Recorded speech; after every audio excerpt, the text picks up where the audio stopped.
Vamos nessa. Muito bom dia a todos.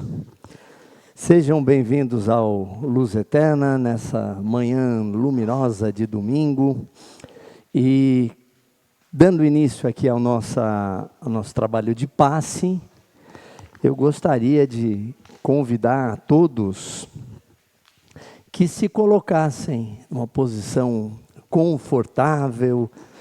Solta os braços, solta as pernas, respira fundo, relaxa, para a gente começar juntos a entrar em contato com todo esse universo de energia, com todo esse universo de vibração que a casa prepara e proporciona para acolher a cada um de nós que veio aqui para o trabalho de passe. E a função aqui do palestrante é ajudar a criar esse ambiente e a gente, através de reflexões, a gente consiga sair um pouquinho da atmosfera, do clima, do dia a dia, da correria, enfim, das coisas da nossa vida e que a gente possa, durante essa horinha, está realmente presente, literalmente, de corpo e alma, para que a gente possa receber aquilo que a gente veio buscar. Então, não se trata de maneira nenhuma de ritual, nem de formalismo, mas sim de a gente conseguir homogeneizar o nosso pensamento, criando em torno de nós um campo energético que favoreça a melhor absorção do passe, que já começa no instante em que a gente entra na casa espírita e tem lá a cerejinha do bolo sendo colocada lá na sala de passe. Mas estamos todos nós, desde já, no ambiente do passe. Então, nada melhor do que a gente elevar o nosso pensamento, cada um à sua maneira, buscando relaxar, buscando tranquilizar a nossa consciência com pensamentos legais, harmônicos, que favoreçam essa abertura, de modo que os nossos mentores, os benfeitores espirituais, tenham acesso mais fácil a cada um de nós. E quando eu estava vindo para cá, olhando esse céu azul desse domingo, aqui em Curitiba, a gente não pode deixar de lembrar dos nossos irmãos lá no Rio Grande do Sul, que estão passando por momentos difíceis. Então, a gente não esquecer de mandar um pensamento carinhoso, um pensamento de força para essas pessoas que estão passando por momentos extremamente difíceis, né? Que Deus tenha misericórdia e possa auxiliar a todos que se encontram nesse tipo de situação.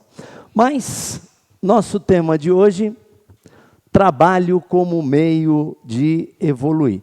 E a gente vai dar uma volta bem grande sobre vários aspectos. E como eu falei, eu não tenho a pretensão nenhuma de fazer uma palestra, né? Mas sim de convidar vocês para que a gente faça uma reflexão, todo mundo junto, a respeito desse tema. Então, quando a gente estava montando isso aí, a primeira coisa que me ocorreu foi a questão número 1 do Livro dos Espíritos, aonde Kardec pergunta, tá, mas o que é Deus?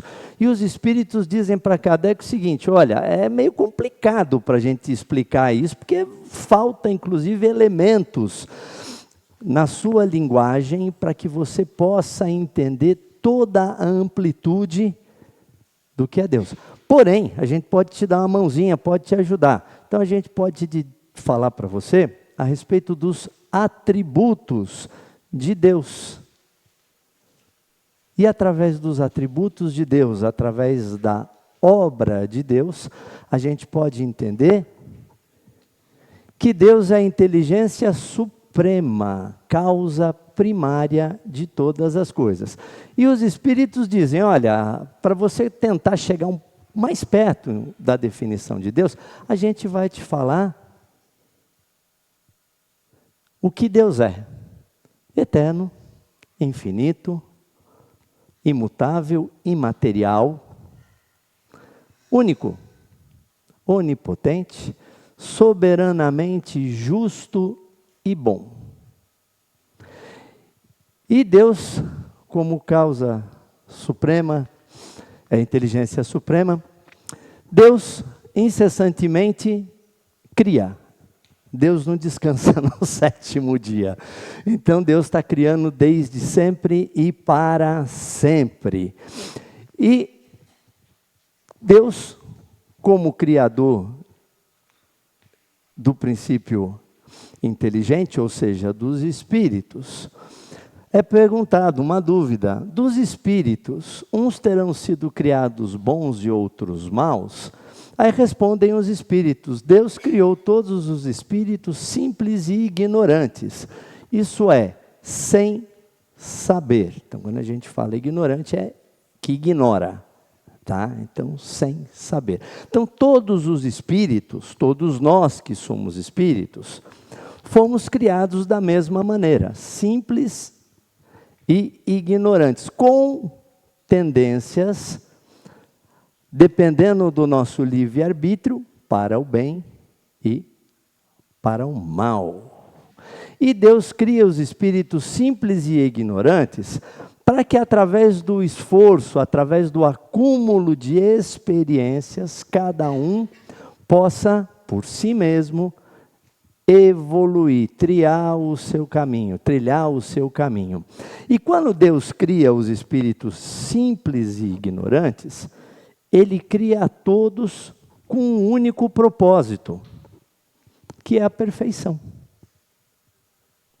Todos nós temos como destino certo a perfeição. Quando? É difícil, né? Mas a gente tem o ponto de partida de todo mundo, que é o zero absoluto. Está todo mundo igualzinho. Mas à medida que a gente caminha, alguns andam mais rápido, outros andam mais devagarinho, outros resolvem dar uma paradinha, outros às vezes erram uma conversão, pegam uma contramão, mas é fato que todo mundo vai chegar lá. Somos todos iguais perante Deus, porque Deus, quando nos cria, sabe que cada um de nós chega lá, pelo seu próprio esforço. Temos todos o mesmo objetivo, que é a perfeição.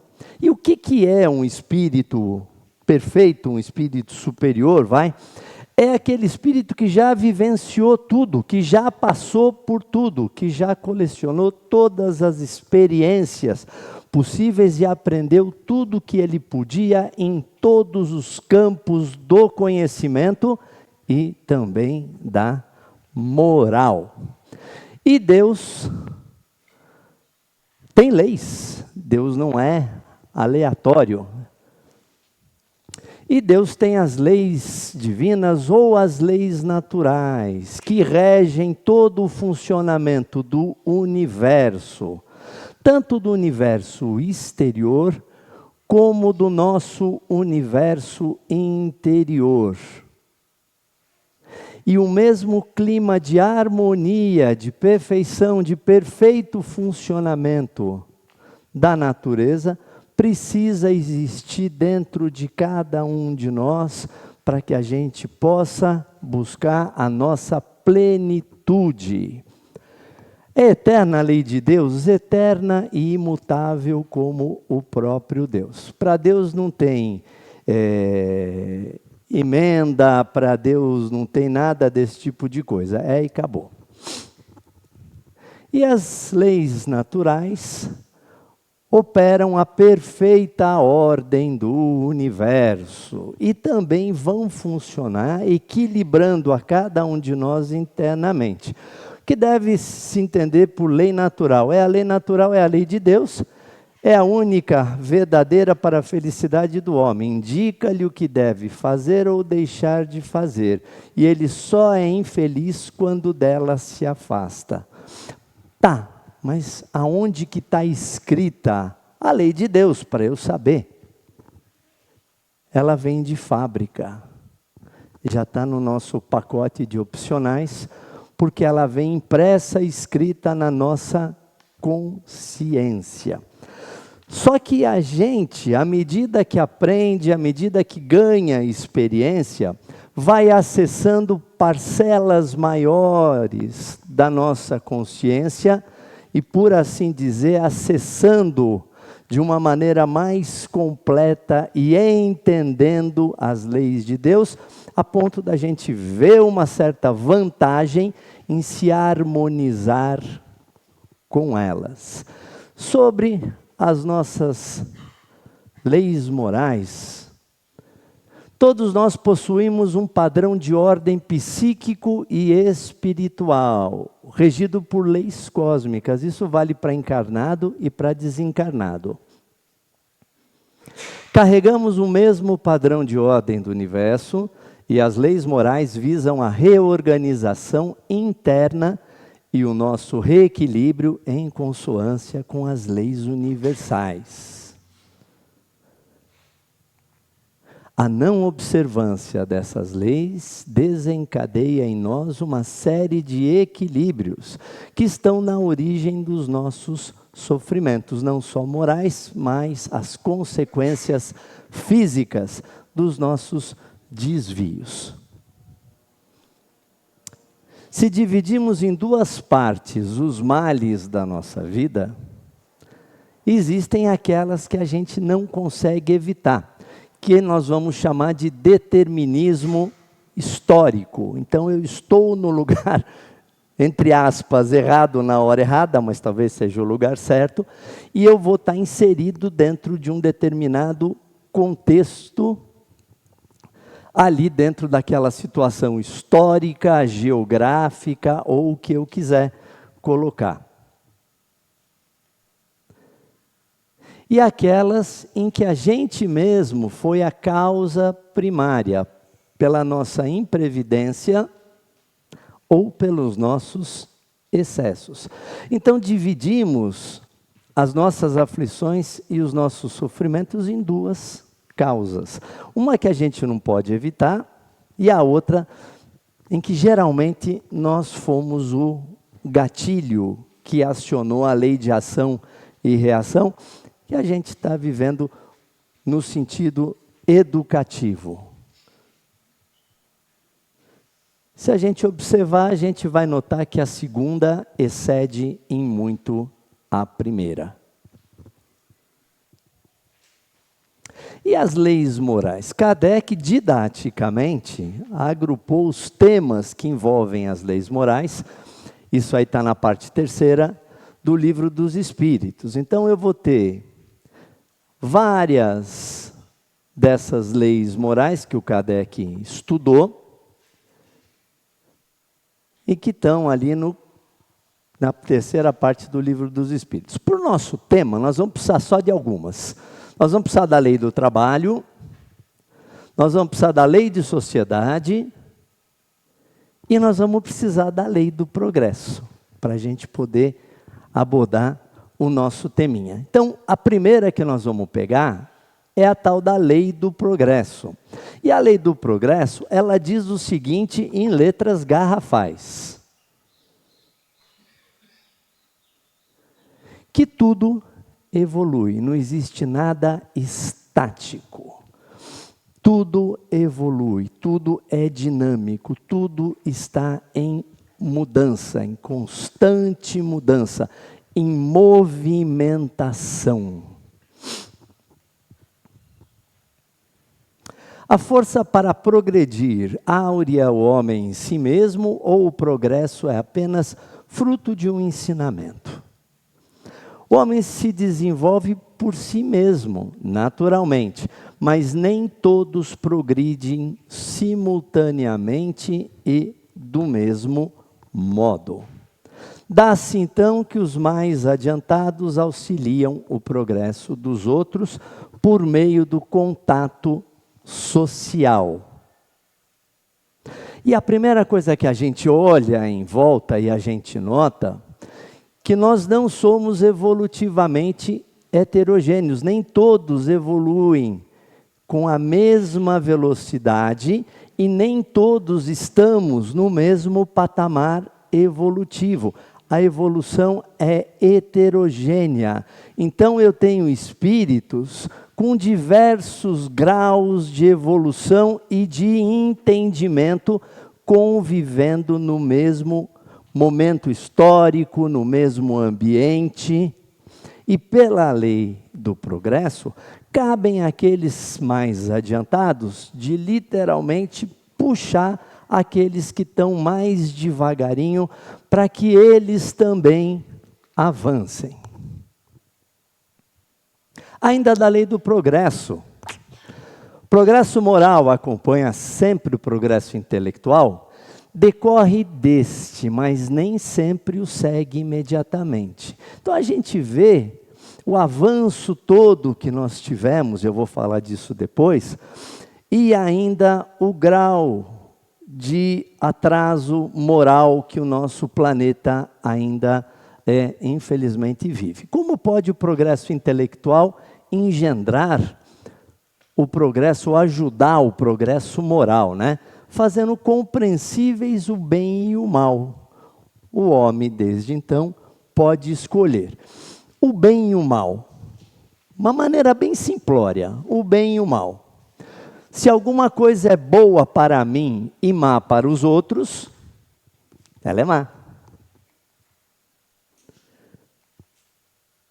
Se alguma coisa é boa para mim e boa para os outros, ela é boa.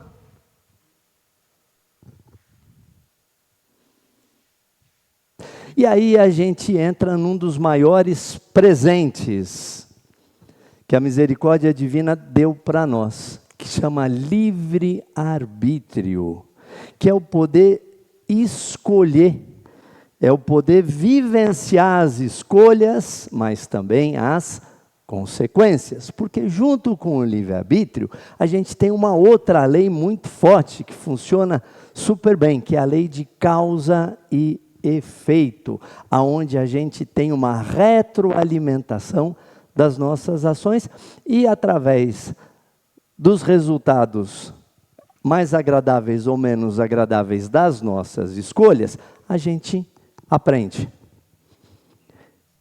Olha que bacana, dentro de mim há 2 cachorros, um deles é cruel e mau, o outro é muito bom. Os 2 estão sempre brigando. O que ganha a briga é aquele que eu alimento mais frequentemente. É aquele que eu fortaleço, que eu escolho fortalecer. Uma outra lei bacana para a gente pensar, chama lei da sociedade.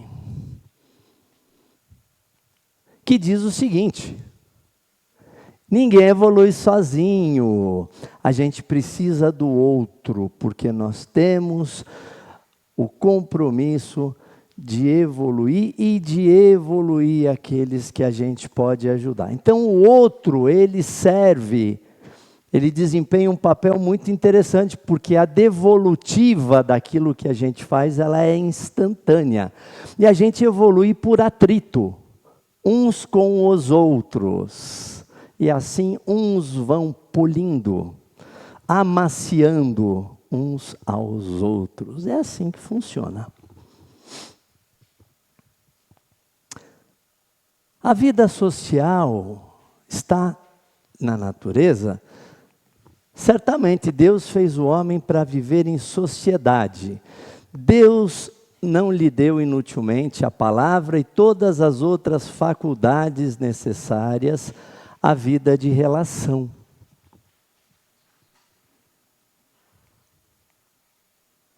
Procurando a sociedade, não fará o homem mais do que obedecer a um sentimento pessoal ou a nesse sentimento algum providencial objetivo de ordem geral. O homem tem que progredir, tudo evolui. Insulado, não lhe é isso possível, por não dispor de todas as faculdades. Portanto, nós aprendemos uns com os outros.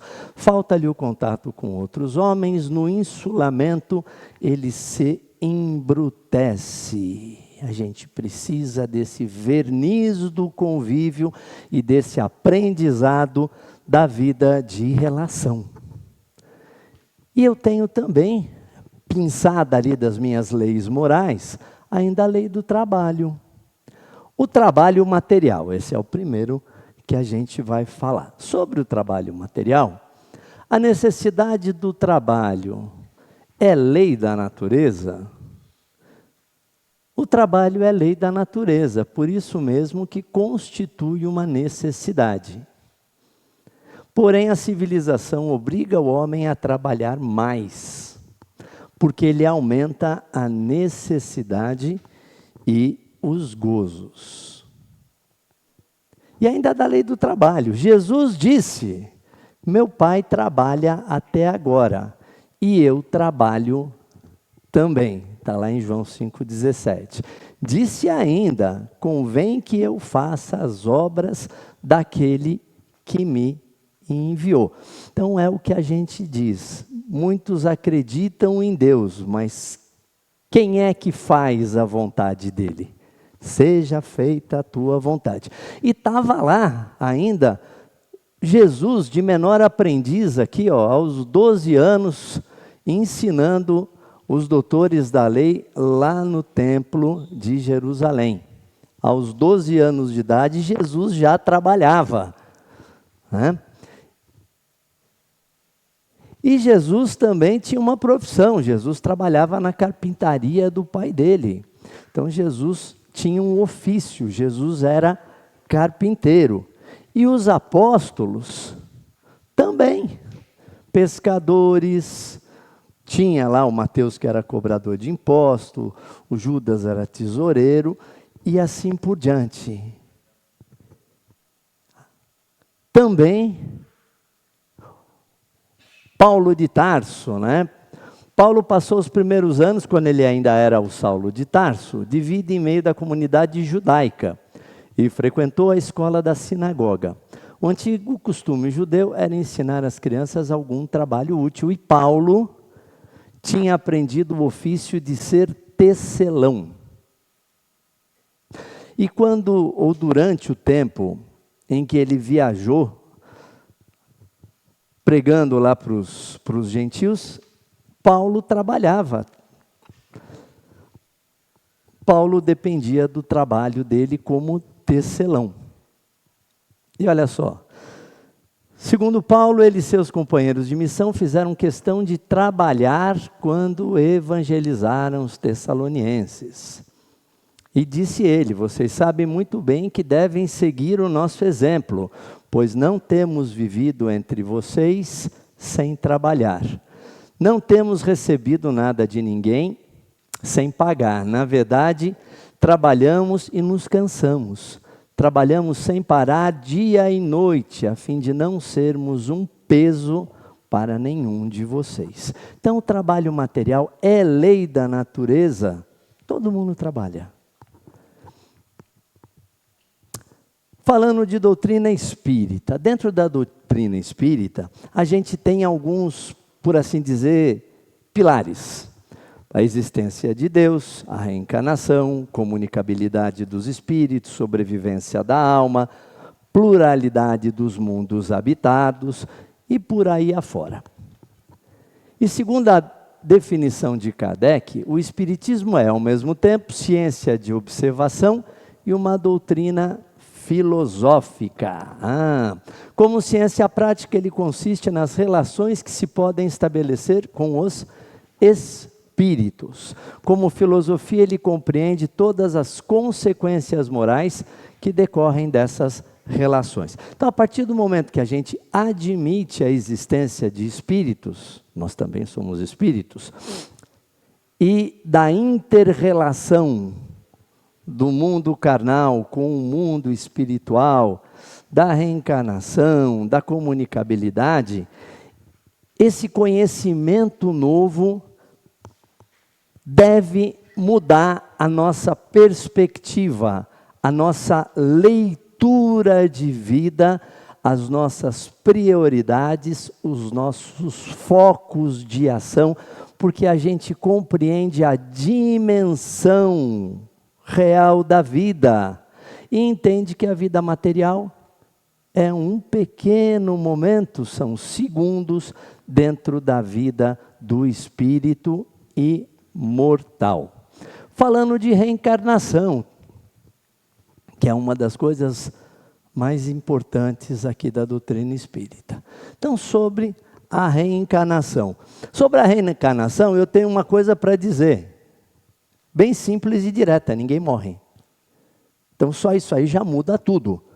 Porque muitas vezes as pessoas foram educadas para ter uma relação complicada com a única certeza da vida, que chega para todo mundo, que é a hora de morrer. Mas vamos e convenhamos, é uma ideia muito triste, aquela de que tudo acaba com o final da vida física.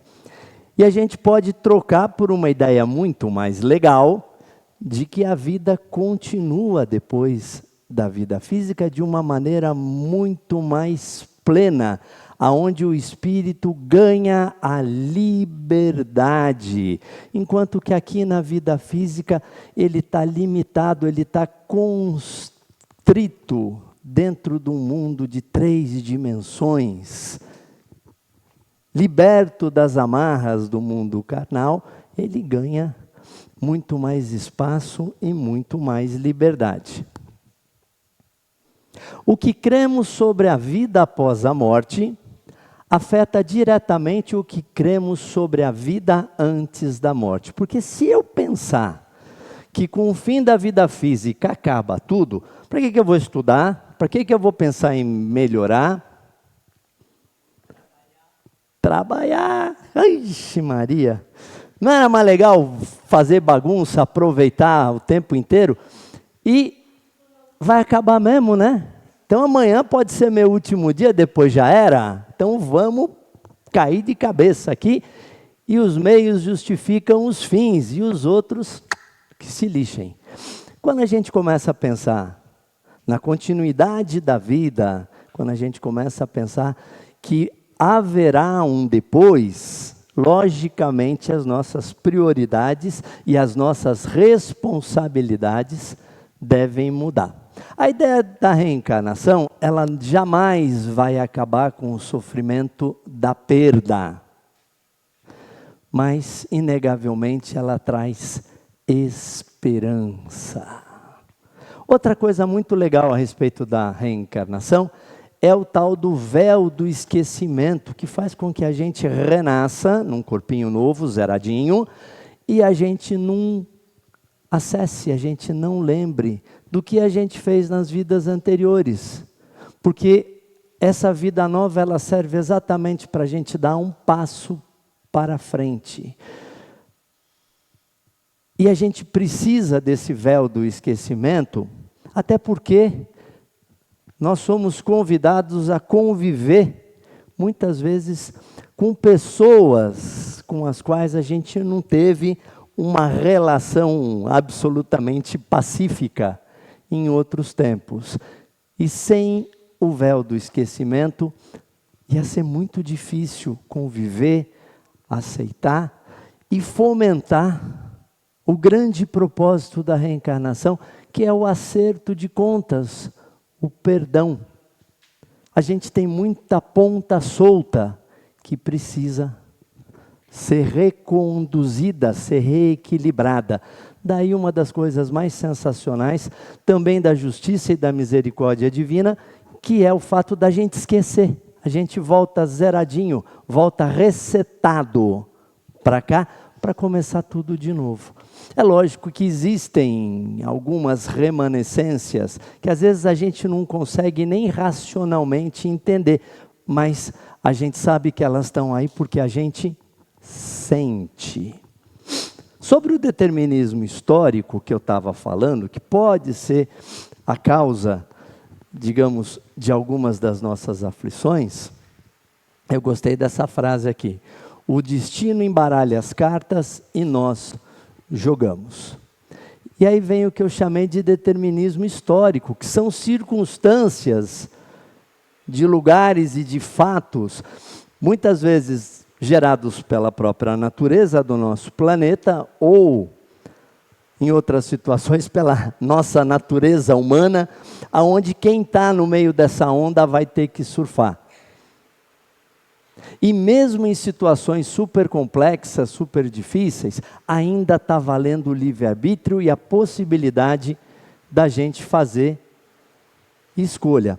E a gente vê diversas fases aí da história da humanidade, aonde os espíritos, aonde as pessoas foram postos à prova de maneiras dificílimas. E sobre a reencarnação, ela é muito legal porque ela te permite vivenciar papéis completamente diferentes, circunstâncias completamente diferentes, em ambientes completamente diferentes, para que em cada um deles você possa agregar para o seu espírito imortal experiências, conhecimentos nas mais diversas áreas e nas mais diversas situações em que a gente possa se imaginar, convivendo com culturas diferentes, com crenças diferentes, com visões de mundo diferentes, que vão construindo em nós meios de acessar essa nossa consciência divina. Então a gente pensa em uma existência composta por várias vidas. Sendo assim, nós somos herdeiros de nós mesmos. E, consequentemente, pela lei do progresso, somos a melhor versão de nós mesmos hoje. Nós nunca fomos melhor do que isso. Olha que legal. Amanhã vamos ser. Mas hoje nós nunca fomos melhor do que isso. Outra coisa interessante, com a reencarnação, ela diminui a importância que alguns dão à genealogia. Isso na época de Kardec era uma coisa muito forte. Quando você pensava na condição em que você nascia, nobre, plebeu, alguma coisa do gênero, né? Visto que qualquer um pode ter tido como pai um espírito que haja pertencido a outra raça ou haja vivido em condições muito diversas. E também não garante que na próxima vidinha a gente vai ser o que é hoje. As necessidades de evolução podem muito bem levar a gente por outras paragens. Olhando por esse lado da pluralidade das nossas existências, também fica muito complicado a gente aceitar qualquer tipo de preconceito, porque nós vamos viver personagens diversos desses que a gente é hoje. Então a diversidade não é um mundo à parte, mas a diversidade é parte do mundo. Além do trabalho material, também é importante a gente falar de um outro tipo de trabalho, que é o trabalho moral. E quando a gente fala de trabalho moral, ele é importante, mas a gente tem que entender que a evolução é responsabilidade individual e intransferível. Eu não posso evoluir pelo outro, eu posso tentar ajudar o outro a evoluir se ele quiser. Se ele não evoluir hoje, ele vai evoluir amanhã. É uma escolha. E aqui são os três carinhas que sacaneiam a gente profundamente. Por quê? Porque eles estão dentro da gente, muito bem albergados, confortáveis, sendo alimentados com o bom e com o melhor. E são esses os carinhas que a gente tem que combater, que a gente tem que tentar dominar. Em algum momento da nossa evolução, numa fase talvez mais instintiva, esse tipo de impulso assegurava a nossa sobrevivência. À medida que a gente passa a viver momentos menos dramáticos da nossa evolução, esses instintos acabam precisando ser substituídos por outros sentimentos. Então, é o que a gente chama de reforma moral, de reconstrução íntima, mudando a nossa escala de valores, mudando as nossas escolhas, as nossas preferências. E sobre essa mudança que cada um pode fazer em si mesmo, você não pode voltar atrás e fazer um novo começo, mas você pode começar agora e fazer um novo fim. Olha lá.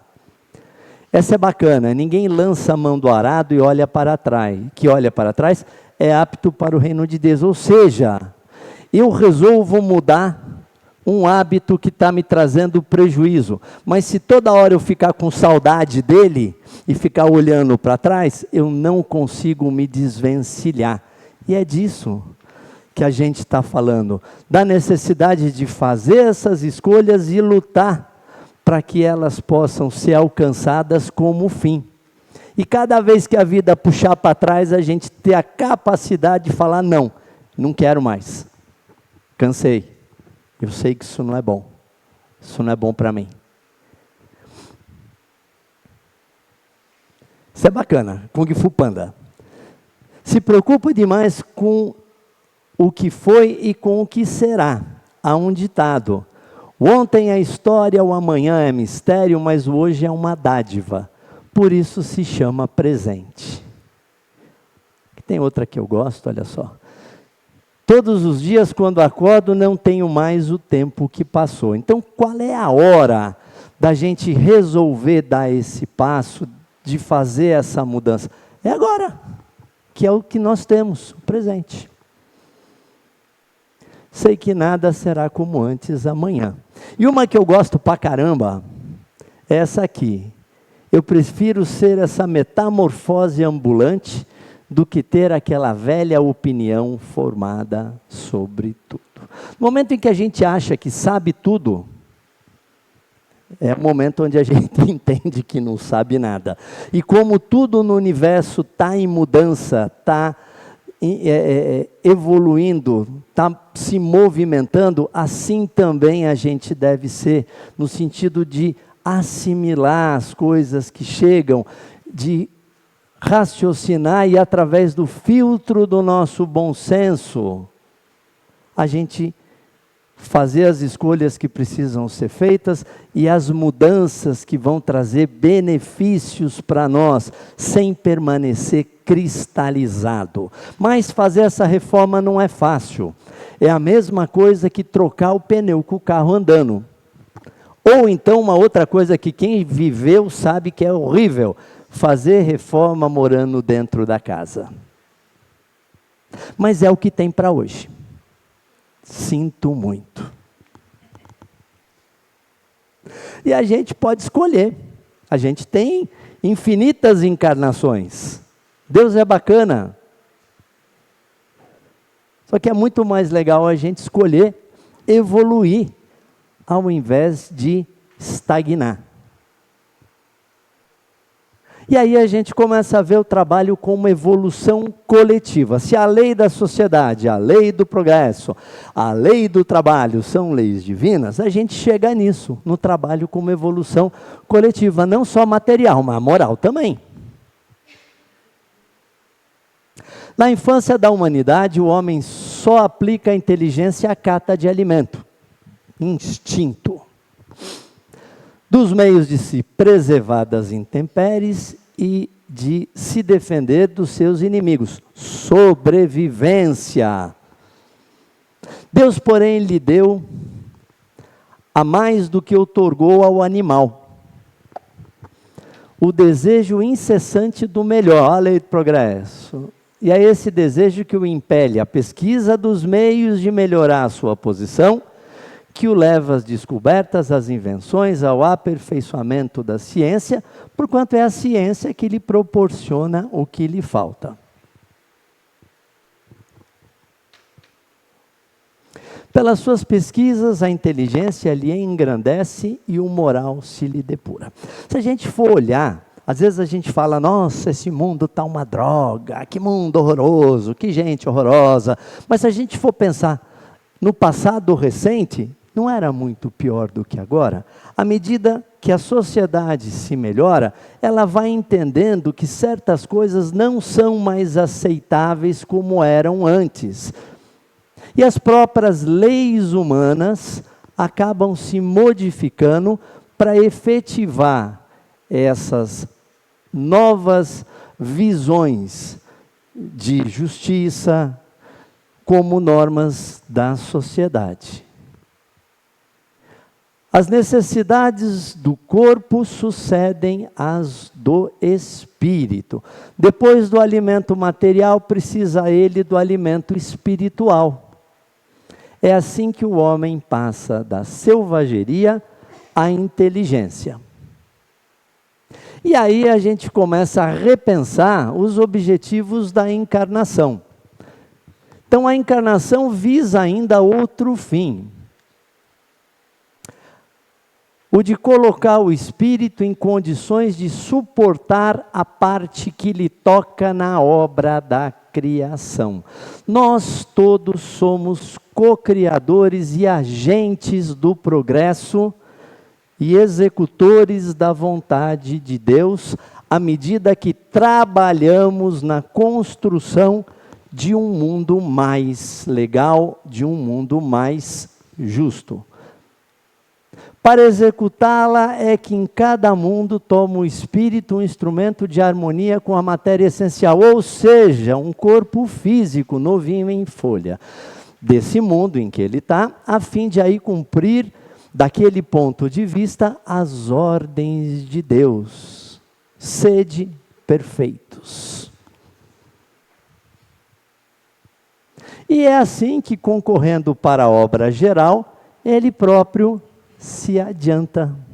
A ação dos seres corpóreos é necessária à marcha do universo. Deus, porém, na sua sabedoria, quis que nessa mesma ação eles encontrassem um meio de progredir e dele se aproximar. Evoluir, chegar à perfeição, é se aproximar de Deus através da colaboração individual na construção da obra de Deus e dos objetivos do Criador. Olha que barato. E aí a gente começa a ver que além do progresso individual, além do progresso dos grupos, eu tenho que pensar no progresso dos mundos. E a gente está num planeta que está numa fase de transição, já foi bem pior do que isso. Mas bem pior. Mas nós também estamos cansando, nós estamos a fim de um negocinho mais bacana. Então, didaticamente, como a gente fala, o Kardec cria uma escala. Então, lá onde começa a vida na Terra, era um mundo primitivo, destinado às primeiras encarnações da alma humana. Quando a turma se melhora um bocadinho mais, a gente vem para um mundo de expiação e provas, aonde domina o mal. Lembra que eu falei que a gente evolui de uma maneira heterogênea? Mas, à medida que a maioria da turminha começa a ficar mais bacana, começa a dar uma refinada, mais sensível, começa a querer um negócio melhor. Fala, poxa vida, tá chato, não tá legal esse mundo tão conturbado. Aí o que acontece? A própria evolução do planeta, que vai acontecer a partir da evolução das pessoas, da maioria, começa a puxar para cima. Em algum tempo, que eu não sei dizer quando, né? O povo quer data, quer dia e hora para a Terra passar para o mundo de regeneração.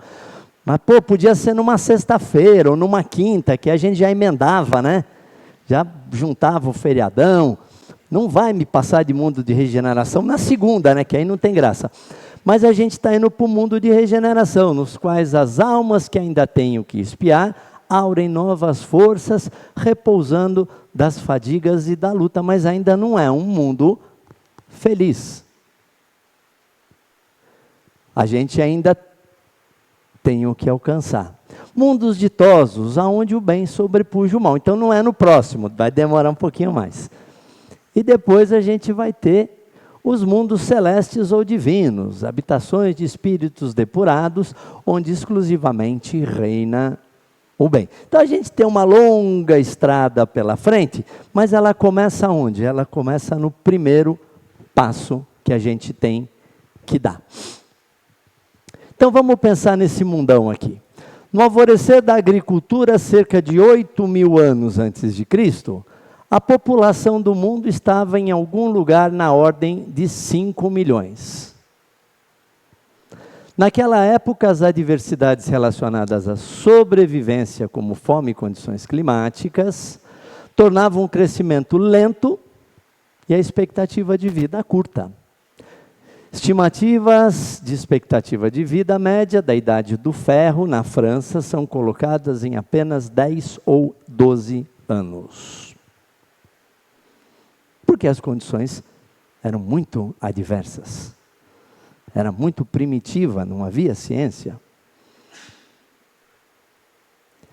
A população do mundo conhecido, que no início da Idade Média, 476 depois de Cristo, era aproximadamente de 200 milhões, 476. Apesar das guerras e das doenças. E ela só chega aos 400 milhões de habitantes por volta do século XV.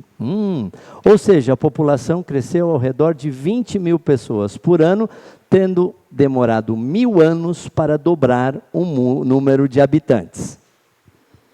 Só que, se a gente pegar aí de 1.700 para cá, a gente começa a ver uma curva muito louca de crescimento populacional no nosso planeta, que não aconteceu, o que demorou quase, sei lá quantos milhões de anos, para chegar no nosso primeiro bilhão, que foi em 1804. 1927, o segundo bilhão. Até esses dias tinha uma turma de 1927 que estava por aqui ainda. 1960, presente. 3 bi. 74, 4 bi. 87, 5 bi. 99, 6 bi. 2011, 7 bi. 22, 8 bilhões de pessoas. Então, eu vi, de 1960 para cá, 5 bilhões de pessoas novas que não estavam aqui quando eu cheguei. Aí vem a pergunta, bicho, da onde veio esse povo todo? Da onde esse povo todo veio? De 1700 para cá. Onde é que essa turma estava?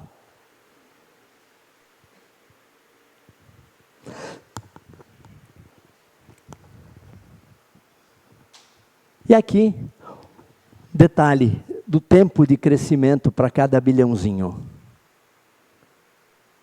Quantos bilhõezinhos de amiguinhos novos eu tive desde que eu nasci até agora? E da onde veio esse povo todo? E aí a gente começa a pensar na evolução ética e moral. Então a ética tem como fundamento explicar as regras e comportamentos morais do ser humano de maneira racional e científica. Como? Através de legislações que legitimam o comportamento perante a sociedade. Então a ética, ela é coletiva. E aí eu vou ter o seguinte, a moral. Moral está relacionado com um conjunto de regras aplicados no cotidiano de cada cidadão, conforme seu próprio entendimento entre o que é certo e o que é errado. Então a moral, ela é individual. Agora volta para aquela pergunta que eu fiz. De onde que veio essa turma toda? Então, cada vez que didaticamente um planeta ele passa a uma categoria nova, a uma categoria superior, a sabedoria divina faz um remanejamento daquela turma que lá naquele outro mundo não tinha tirado, só estava com nota vermelha no boletim, que não estava com nota azul, para refazer esses anos não aproveitados com uma turma de uma outra classe, mais atrasadinha. Aonde muitas vezes esse aluno repetente vai ajudar aquela turma que está vendo aquela lição pela primeira vez. E esse mundo livre desses aluninhos repetentes, ganha também alunos que vieram de outras classes, mas que passaram de ano para completar a turma que se inicia ali. Então a gente viu chegar no nosso planeta uma multidão de novas consciências a partir de 1700, e a gente viu um progresso científico absurdo acontecer no nosso mundo, porque essa turma já vinha de experiências que nós estamos vivendo agora, e traziam as reminiscências desses conhecimentos, e estão ajudando este mundinho, da maneira que podem, a progredir, porque eles também precisam progredir. Agora vamos ter uma ideia de dimensão. Novas pesquisas sugerem que o universo tem cerca de 13,8 bilhões de anos, de acordo com os pesquisadores, usando observações do Atacama Cosmology Telescope, no Chile. Então, olha o tamanho do negócio. 13,8 bilhões de anos. Para eu percorrer a Via Láctea de ponta a ponta, são precisos 105.700 anos-luz. Olha o nosso Sol ali. Dentro da Via Láctea, 17 bilhões de planetas do tamanho da Terra, só na Via Láctea. Esse número não quer dizer que hajam mais planetas habitáveis, mas eleva a chance. Difícil pensar que a gente está sozinho no meio de 17 bilhões de planetas, né? Ô, ociosidade. Há 4,54 bilhões de anos, a nossa terrazinha estava começando a esfriar. Me acompanha. Há 3,8 bilhões de anos, os primeiros seres vivos. Não necessariamente a gente. 2,5 bilhões de anos, os primeiros seres humanos. Olha o tempo, vai vendo. Há 200 mil anos atrás, nós. Vai vendo o tempo. Opa, 10 mil anos atrás a gente deixou de ser caçador e coletor e começou a dominar a agricultura, deixamos de ser nômades. 2 mil anos atrás, Jesus veio dar um rolê aqui e dar um upgrade moralzinho na turma. E não só Jesus, porque Deus é Pai, mandou um monte de outros caras bacanas em outros lugares, também com mensagens de evolução para todo mundo. Né? Passou mais 1.800 anos para a gente conhecer a indústria. Mais 200 anos para a energia atômica. Mais 50 anos para os computadores. 20 de julho de 69, o homem pisa na Lua. 18 de fevereiro de 21, a sonda chega em Marte.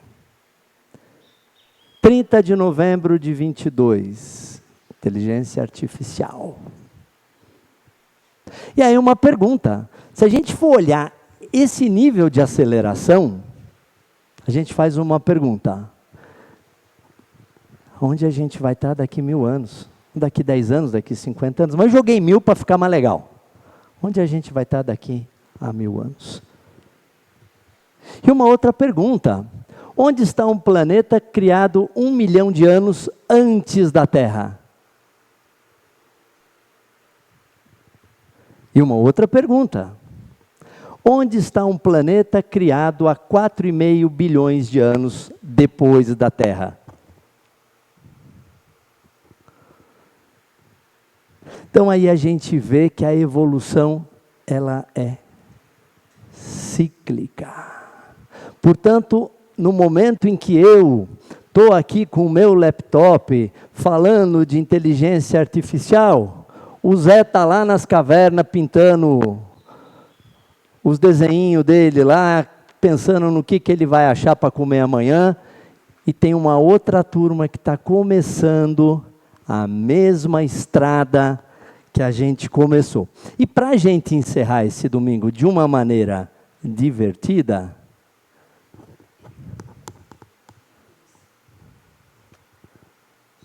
vamos ver se vai dar certo.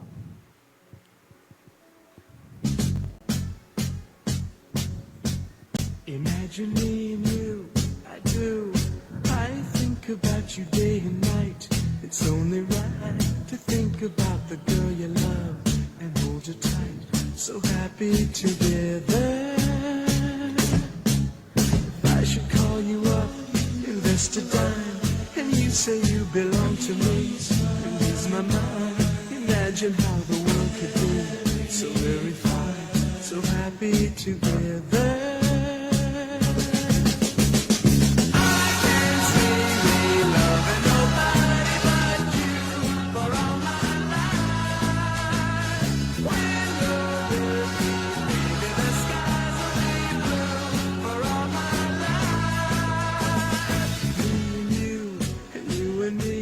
No matter how they toss the dice, it had to be. The only one for me is you, and you for me, so happy together. I can't see me loving nobody but you for all my life. When you're with me, baby, the skies will be blue for all my E é isso aí, gente. Bom domingo, muita paz aí. E obrigado aí pela atenção de vocês. Tchau.